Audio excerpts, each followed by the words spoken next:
Welcome to this, I hope, helpful guide to the Scottish referendum.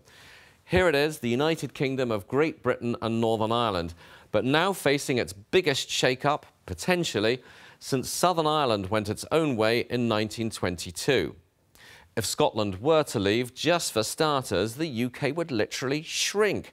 It would lose a third of its landmass, not to mention all those beautiful lochs and mountains.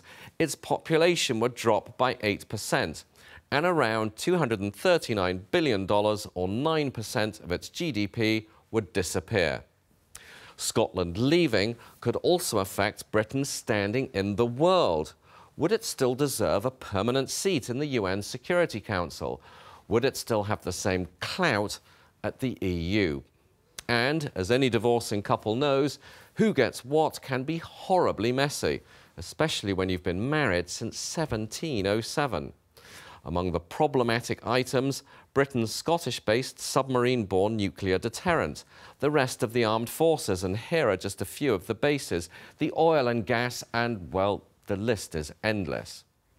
But why a referendum right now? Because this man, Alex Salmond, promised to hold one if his party was victorious in the 2011 elections to the Scottish Parliament, which it duly was.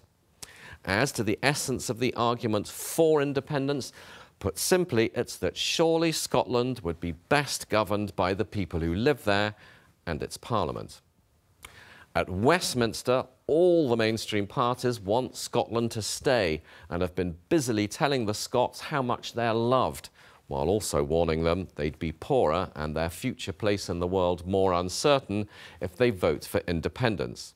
And talking of voting, who's eligible? Well, anyone over 16 who lives in Scotland, so about 4 million people. And turnout is expected to be high.